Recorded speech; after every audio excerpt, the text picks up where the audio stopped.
네, 수강생 여러분, 한 주 잘 지내셨나요? 다시 만나 뵙게 돼서 반갑습니다. 일주일이 금방 가네요, 그죠? 오늘은 6번째 강의인데요. 제6강 인적자원관리, 죠? 사회복지사의 인적자원관리, 그리고 자원봉사자의 인적자원관리, 리더십과 동기부여, 이런 흐름으로 강의를 이어가도록 하겠습니다. 먼저 인적 자원 관리라고 하는 이 개념을 정립을 하고요. 이 인적 자원 관리가 어떠한 패러다임으로 지금 전환하고 있는지도 살펴보도록 하겠습니다. 인적 자원 관리라고 하는 말은요, 사람을 관리한다라고 하는 표현인데 그 관리라고 하는 거가 과거와 현재는 많이 차이가 있습니다. 즉 과거에는 이 사람을 별로 중요하게 생각했었던 그런 관점을 보였고요. 이 오늘날은 인적자원 관리에 관한 부분에서는 사람이라고 하는 것을 상당히 중요하게 생각을 합니다. 그래서 과거에는 인적자원 관리라고 하지 않고 인사관리라고 하는 표현을 썼습니다. 그죠? 그래서 사람은 통제하고 억압해서 이렇게 성과를 내야 되는, 즉 하나의 기계 부품처럼 이렇게 되었다라고 보면 되고요. 오늘날은 그렇게 하니까 실질적으로 성과에 미치는 영향이 없더라. 그래서 나온 게 인적 자원 관리다라고 보십니다. 그 사람을 자원화시켜서 관리한다. 그러면 이 자원이라고 하는 건 뭐예요? 자원이라고 하는 쓸모 있게 해야 되는 거잖아요. 쓸모 있게. 그러면 쓸모없는 사람은 어떻게 될까요? 쓸모없는 사람. 쓸모없는 사람은 버려지게 되겠죠. 그래서 오늘날의 목표라든지 그런 것들이 다 대체적으로 이 성과에 치중을 하다 보니까 다 이렇게 자원으로서 쓸모 있는 것만 가치 있다라고 여기는 경우가 많았었습니다. 초창기에는.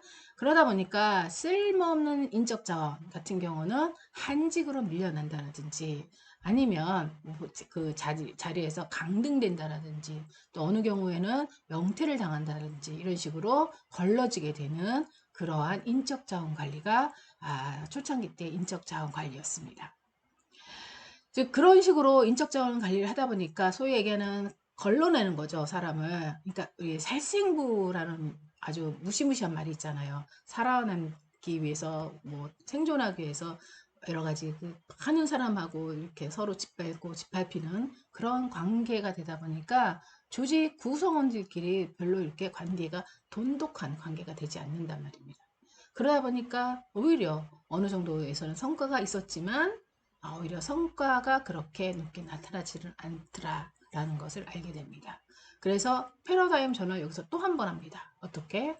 이제는 쓸모 있는 없는 존재 자원을 이렇게 걸러내는 것이 아니라 우리가 회사에서 뽑은 이 자원을 인적 자원을 어떻게 하면 쓸모 있는 존재로 관리할까? 그래서 조직 발전에 기여할 수 있을까? 그죠? 그런 식으로 이 인적 자원이라고 하는 이 관념 자체가 상당히 많이 변했습니다. 그죠? 그래서 그들이 갖고 있는 업무가 그들이 지금 개인적인 이런 잠재 능력 이런 것들을 어떻게 하면 업그레이드 시킬 수 있을까? 그리고 가치를 상승시킬 수 있는 방법을 고안합니다. 그래서 그런 방법이 있다라고 하면 이렇게 가능성 있는 사람이다라고 하면 투자를 해주게 됩니다. 그래서 업무와 관련해서 본인이 가치를 상승시킬 수 있는 그러한 것들을 요구하게 되면요. 그거에 대해서 기업이 투자해주는 방식으로 인적 자원 관리를 한다라고 보시면 됩니다. 그래서 여러분들 나중에 회사에 들어가면 업무와 관련해서 내가 어떠한 부분을 자격증을 취득할 수 있을까? 그걸 잘 체크를 해보시면 나 영어에 더 공부를 열심히 하겠다. 또 회계사와 관련된 그 자격증을 취득하겠다. 컴퓨터 자격증을 떼겠다. 라고 하면 그 학원을 내가 등록을 하게 됩니다. 그래서 학원비는 누가 내줘요? 회사에서 이렇게 투자를 해줍니다. 그러면서 개인의 가치가 곧 조직의 가치, 조직의 발전이다라고 하는 그런 부분으로 이 인적 자원 관리를 한다라고 보시면 되니까 여러분도 나중에 회사에 들어가서 여러분들이 가치를 이렇게 업그레이드 될 수 있는 그런 부분이 무엇인지 우리 조직에서는 어디까지 나한테 투자해 줄 것인지 이런 것들을 잘 파악해 볼 필요가 있습니다. 그것이 뭐냐면 복리후생이다라고 보는 거죠. 이런 식으로 이제 사람을 관리하는 방향이 이렇게 바뀌었다라고 보시면 되고요. 그러면 이 인적 자원 관리를 보는 핵심 요소들, 저에게는 그 흐름, 플로우 차트를 한번 살펴보도록 하겠습니다. 먼저, 우리 조직에서 지금 직무와 관련해서 결혼이 생겼다. 누구 하나가 지금 나갔다. 아니면 또 생산량이 많이 늘어나서 일손이 더 필요하다라고 하는 이 그 내부 구성원들의 의사 결정에 의해서 직무 설계를 합니다. 직무 설계를 해서 우리 부서에서 이번에 한 5명을 뽑겠다. 뭐 10명을 뽑겠다. 아니면 기존에 있었던 사람 중에서 뭔가 이렇게 보직 인사 이동 이런 것 통해서 하겠다라는 이런 부분을 직무 설계 단계에서 이렇게 결정을 합니다. 그래서 그렇게 직무 설계 단계에서 이렇게 채용을 하겠다라면 채용 공고를 냅니다. 채용 공고를 내서 모집을 하고요. 또 모집을 통해서 일할 수 있는 여러 가지 그 여건, 그죠? 여건, 보수 교육이라든지 이런 것들을 하게 됩니다. 그죠? 그래서 또 기존에 있었던 사람들의 여러 가지 그 보수 교육이라든지 이것과 또 연관해서 하기도 하고요. 또 이렇게 보상도 주어집니다. 보상은 뭐냐면 급여라든지 또 상여금, 또 상여금 또 아까 얘기했던 학원을 다닌다든지 여러 가지 전반적인 이런 나한테 주어지는 혜택 그런 것들이 실제로 이제 이 회사에서 전념할 수 있는 그러한 조건이 됩니다. 때로는 승진이라고 하는 이러한 동기부여가 일을 열심히 할 수 있는 동기부여에 대한 기회를 주어주기도 하고요. 무엇보다도 중요한 거는 이러한 성과를 과연 이 사람이 들어와서 실질적으로 보수 교육이라든지 또 보상이라든지 이런 것들을 제대로 해주고 승진까지 해줬는데 성과가 없다라고 하면 성과를 독려를 합니다. 그죠? 그래서 중요한 거는 성과라고를 어느 정도 냈는지 이런 것들을 계속적으로 수행 평가를 하게 된다라고 보시면 될 것 같습니다. 이것이 전반적인 인적 자원 관리의 이러한 흐름이다라고 보여지고요. 그러면 이 인적 자원 관리라고 하는 것은 실질적으로 무엇을 하기 위한 것이야? 무엇 때문에 이렇게 중요한 거냐라는 걸 한번 살펴보도록 하겠습니다. 그죠? 인적 자원 관리는 종사자 관리다. 그래서 조직의 성과 창출 및 발전이 매우 중요하다. 그래서 마지막에 나와 있었던 성과 그것을 목표로 이렇게 인적 자원 관리를 한다라고 하는데 중요한 거는 뭐냐면 제대로 보상을 해줘야 된다는 거예요. 제대로 보상을 해주지 않으면 실제로 그죠? 어떻게요? 그리고 이렇게 보수 교육이라든지 이런 것들이 제대로 해주지 않으면 그죠? 조직의 이탈이라고 하는 이런 현상이 생깁니다. 그래서 유능한 인재가 어디로 가느냐? 좀 더 보상이 잘 돼 있는 그런 조직으로 이탈해서 실질적으로 인적 자원의 유지 관리 이런 것들이 어려운 이런 부분이 있으니까 그러한 것이 지금 인적 자원 관리에서 앞으로 우리가 봐야 되는 부분입니다. 그래서 실제로 그런 것 관련해서 법적으로 이렇게 규정하는 그런 항목도 있다고 볼 수가 있습니다. 다음은 이 직원 선발과 관련해서 어떠한 부분을 보는지 한번 살펴보도록 하겠는데요. 먼저 이 제출 서류를 검토를 합니다. 그래서 제출 서류는 뭐 거의 공식적인 서류죠. 그래서 기본적으로 우리 회사에서 응시하는 사람의 기본적인 정보를 알고 싶은 이런 부분을 응시 원서에 이렇게 기입하도록 합니다. 그죠? 그리고 이력서라는 게 있는데 이력서 여러분 한 번도 안 써보셨죠? 지금부터 여러분들이 이력서를 안 써본 학생들도 본인의 이력상 예를 들면 뭐 자원봉사를 했다라든지 어디 알바를 했다라든지 그런 것들 있죠. 또 자격증은 뭘 땄고 그런 것들을 쭉 한번 그 기록을 한번 해보세요. 그게 곧 이력사항입니다. 그래서 이력서상은 첫 번째는 본인이 어디에 살고 있고 그리고 성별이라든지 그런 것도 들어가고요. 또 두 번째는 지금 현재 지금까지 학력이라고 하는 것이 들어가는데 보통 이제 고등학교, 대학교 이렇게 들어갑니다. 보통 이제 초등학교, 중학교 같은 경우는 이력사항에 기입을 안 하는 경우가 이제 대부분 요즘에는 거의 대부분 다 대졸 위주로 채용을 하기 때문에 이렇게 이력사항에 고등학교, 대학교까지 이렇게 본다라고 보시면 되고요. 또 그리고 경력사항이 중요합니다. 그 안에 본인이 지금까지 어떤 경력을 했는지, 쌓고 있었는지, 그리고 자격사항, 자격증이 어떤 것이 있는지, 이 경력사항과 자격사항이 곧 보수하고 연결되는 부분이기 때문에요. 그리고 본인이 가고자 하는 이 포지션 또 하고 연결되어 있습니다. 그리고 부서하고도 연결되어 있기 때문에 그 부분을 잘 정리를 하셔야 됩니다. 자기소개서가 있는데요. 자기소개서는 본인의 성장 과정이 들어가고요. 거기에 성격, 지금 갖고 있는 성격, 그리고 앞으로 이 조직에 들어와서 어떠한 성과를 낼 것인가 라고 하는 이 세 개의 흐름으로 이렇게 작성하게 되어 있는데, 주로 이 중요한 거는 뭐냐면 성격입니다. 성격인데, 이 성격이 그 조직이 갖고 있는 철학과 맞아 떨어져야 됩니다. 그죠? 그래서 그 성격이 자기소개서 쓰는데 조직하고 맞게끔 그 본인이 갖고 있는 성격이 조직에서 이러한 찾는 성격인지 그거를 먼저 잘 파악할 필요가 있고, 그런 위주로 본인의 성격을 이렇게 쫙 정리를 하셔야 되는데, 이 성격은 이 MBTI라고 하는 성격 검사를 대학에 들어오면 합니다. MBTI. 그래서 그리고 이 성격 검사를 하는데 뭐 다양한 것이 있지만, 융이라는 학자가 만든 MBTI가 대학에서는 거의 대부분 많은 학생들한테 이 본인의 성격을 알고 본인이 어떠한 적성이란 인성 적성 검사라든지 그런 것들을 통해서 직업을 선택할 이런 기회를 주고 있습니다. 그래서 이 본인이 성격이 MBTI 성격 검사를 해보니까 16가지 성격 중에 어떠한 성격이다. 그래서 뭐 ISTJ 뭐 이렇게 쭉 하는 게 있습니다. 근데 그 조직에 맞는 성격인지, 특히 사회복지 조직 같은 경우는 이타적인 성격의 이러한 사람을 주로 뽑죠. 그런데 이타적이지 않고 이기적인 사람이다 라고 하는 성격 유형이 나왔다라고 하면 실제로 그 조직에서 바라는 인재가 아니잖아요. 그죠?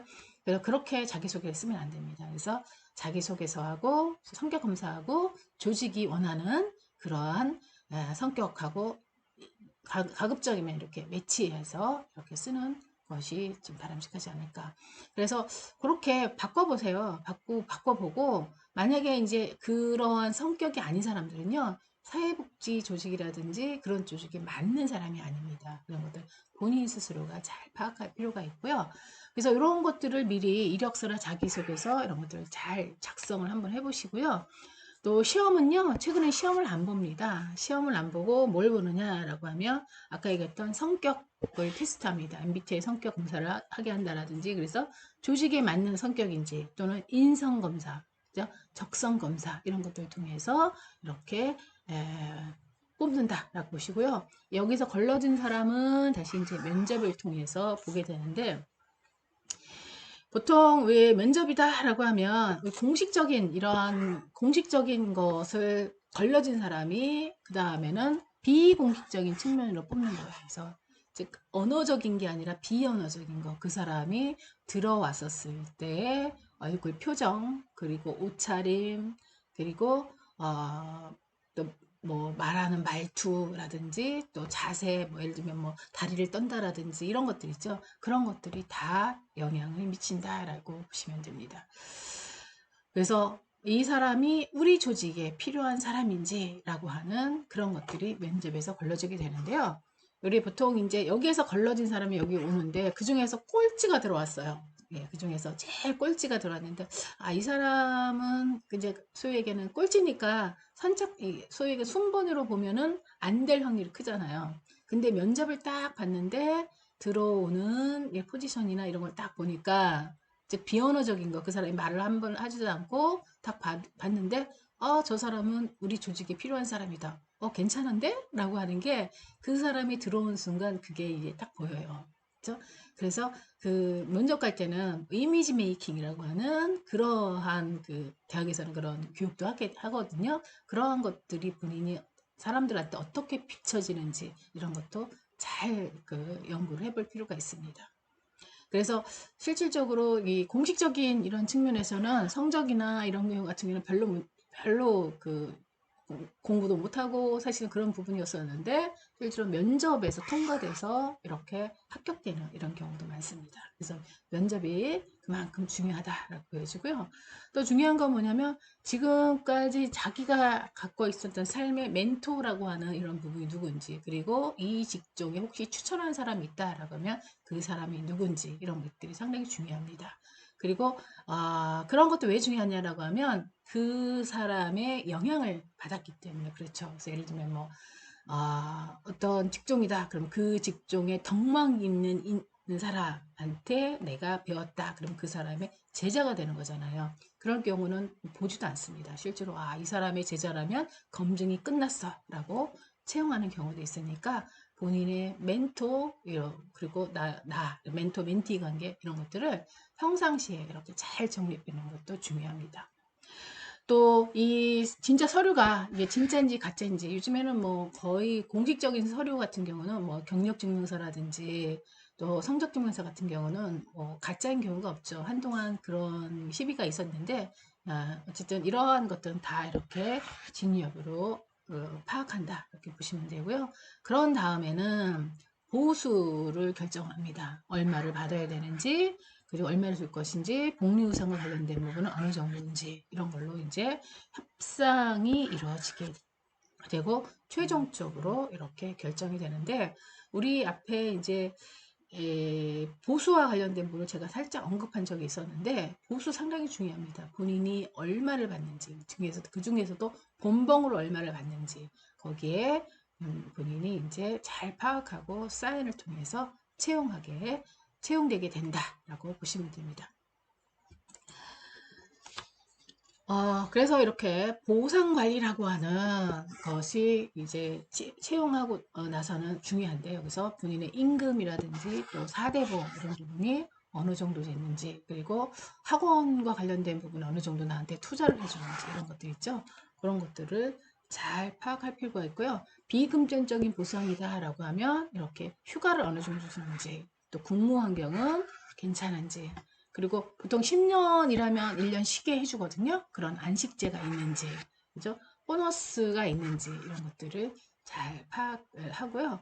또 최근에는 이렇게 52시간 이렇게 근로를 하게 돼 있죠. 그런 것들을 잘 지켜지는 회사인지, 이런 것들을 잘 파악할 필요가 있습니다. 이런 것들을 잘 파악한다는 경우는 뭐냐면, 기본적으로 이렇게 그 저임금, 뭐 예를 들면 뭐 내가 처음에 사인을 하는데 생각했던 것보다 임금이 만족하지 못해요. 그죠? 그리고 승진 체계가 상당히 좀 미흡하지 못해요. 그러면 이직될 확률이 상당히 크죠. 거기다가 직무 스트레스까지 있어요. 그렇게 되면 그 직장에 있기가 힘듭니다. 그죠? 그런 것들을 잘 그래서 파악해서, 근로자들이 실제로 직무 스트레스가 있어가지고 어느 정도 뭐 에너지가 좀 소진됐는지, 이런 것들을 파악해서 이직 관리, 유지 관리, 이런 것들을 해야 된다라고 보시면 됩니다. 그래서 직무에 있어서 그 스트레스가 많게 되면, 특히 사회복지 조직에는요, 이 클라이언트라고 하는 사람을 관리하는 직종입니다. 그래서 그 사람과 관련돼서 여러 가지 스트레스, 사람이 대상이 다양하잖아요. 그래서 뭐 분노라든지 좌절이라든지 불안이라든지 이런 것들이 생길 수밖에 없고요. 그런 것들로 인해서 뭐 예를 들면 뭐 뇌경색이 온다라든지, 아니면 뭐 손이 마비가 된다라든지, 암이 걸린다라든지, 이런 식으로 실질적으로 신체적으로 나타나는 경우가 있습니다. 그죠? 또 이런 것들이 뭐냐면 다 소진이라는 거예요. 그래서 평상시에 직무 관리를 할 때 우리 근로자가 너무 스트레스가 많아서 실질적으로 이 소진, 체력의 소진, 또 정신이 소진, 이런 것들이 되는지 잘 이렇게 살펴볼 필요가 있다라고 합니다. 그래서 그러한 측면에서의 이렇게 관리, 인적자원 관리, 이런 것들이 최근에 이렇게 하는 방향이다라고 보여지고요. 또 자원봉사자도 마찬가지입니다. 자원봉사자도 이렇게 마찬가지로 관리하는 방식은 비슷한데요. 자원봉사자들이 자원봉사를 하는 이유다라고 하면 이렇게 교육적인 측면 때문에 합니다. 저에게는 학교에서 하라고 하니까, 엄마가 하라고 해서 하니까. 그래서 청소년기에 대체적으로 자원봉사를 하게 된다라고 보여집니다. 그렇기 때문에 어때요? 자발적이지 않습니다. 자발적이지 않고 이렇게 점수 때문에 뭐 대학을 가기 위해서 하는 이런 경우가 많고요. 또 실질적으로 자원봉사를 한다라고 하더라도 보수가 없죠. 보수가 없고 이렇게 그러다 보니까 지속적으로 하지 않는 이러한 자원봉사의 특성을 갖고 있다라고 볼 수가 있습니다. 그래서 다른 나라하고 달리 우리나라 같은 경우는 이 점수화하기 때문에 학창 시절 점수화하기 때문에 어때요? 이렇게 학교 다닐 때의 자원봉사 통계가 상당히 높게 나옵니다. 그렇죠? 그래서 소위 얘기하는 후원금을 내는 비중보다 더 높게 나옵니다. 근데 최근에는 이 후원금보다 그렇죠? 이렇게 나이가 들면서 후원금보다는 자원봉사 비중이 더 낮습니다.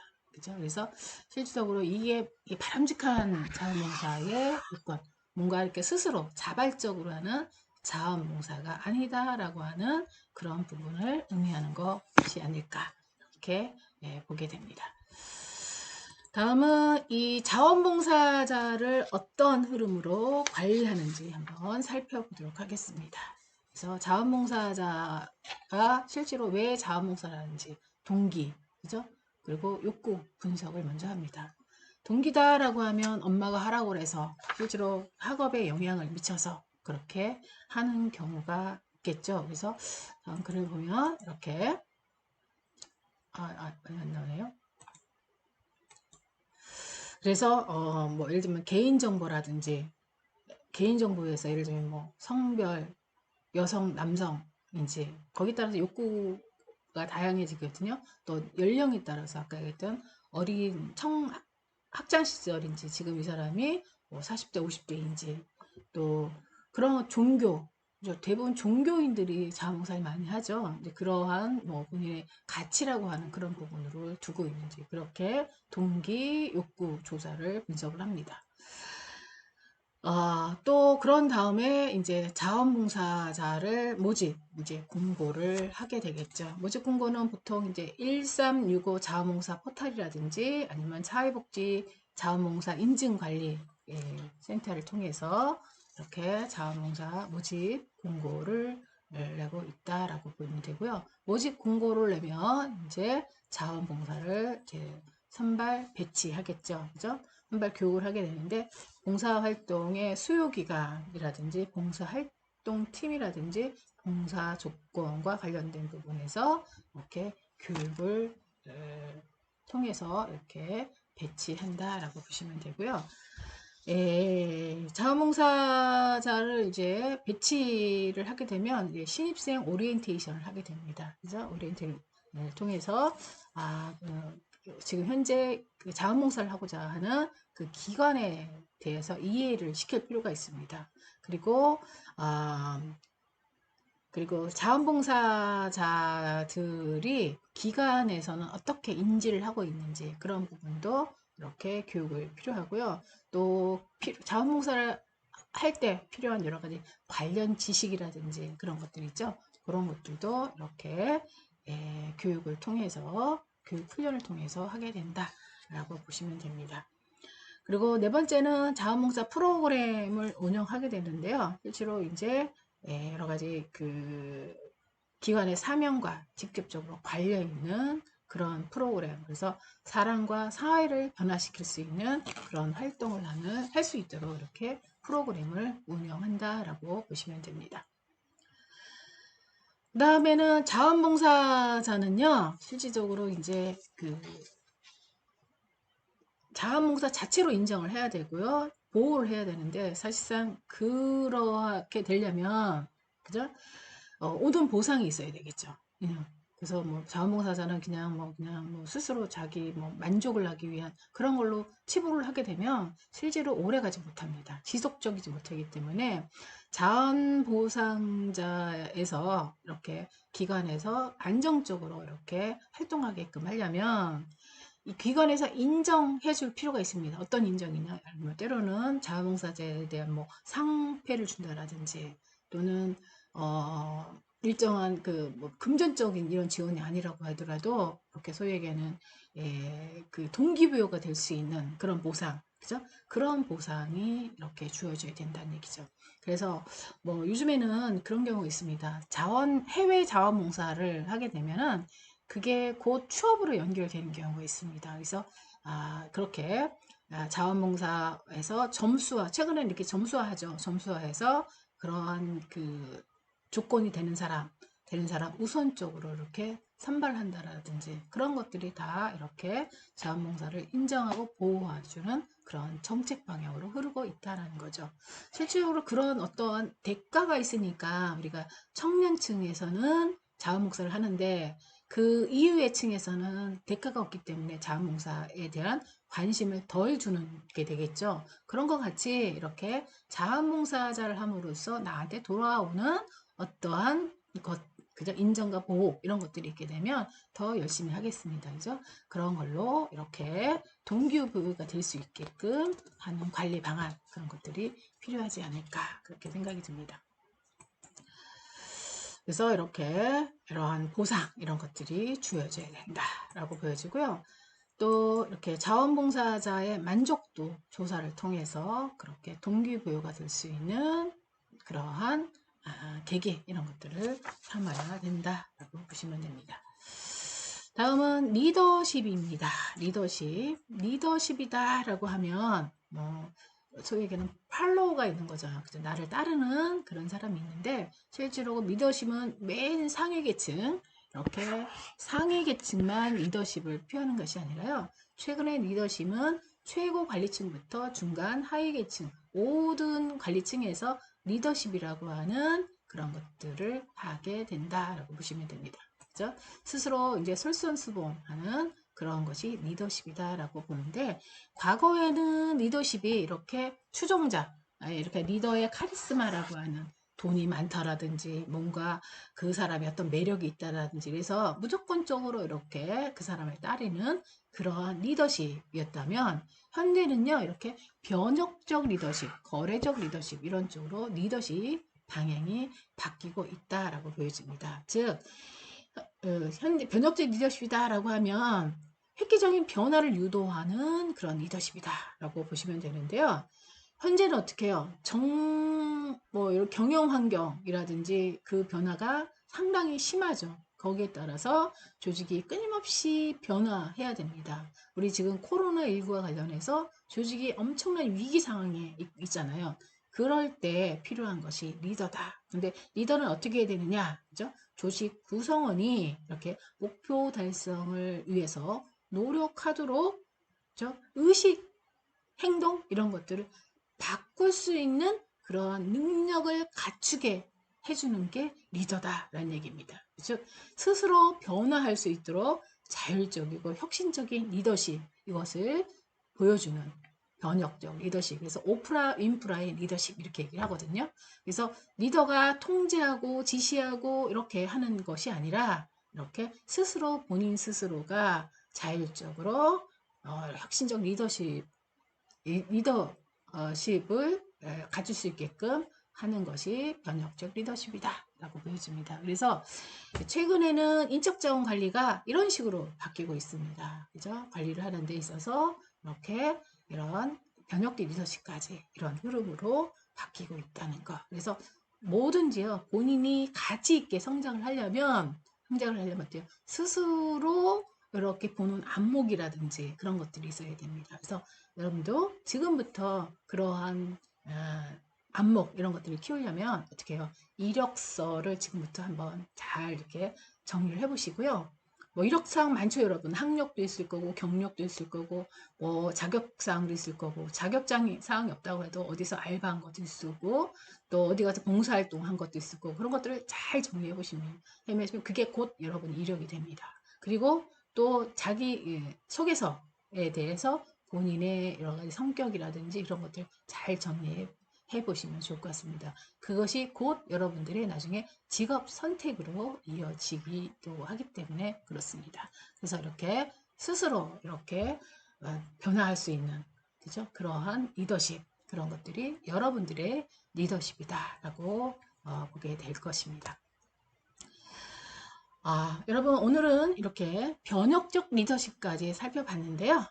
다음 시간에 뵙도록 하겠습니다. 여러분 오늘도 수고 많이 하셨고요. 한 주일 동안 잘 지내시길 바랍니다. 여러분 감사합니다.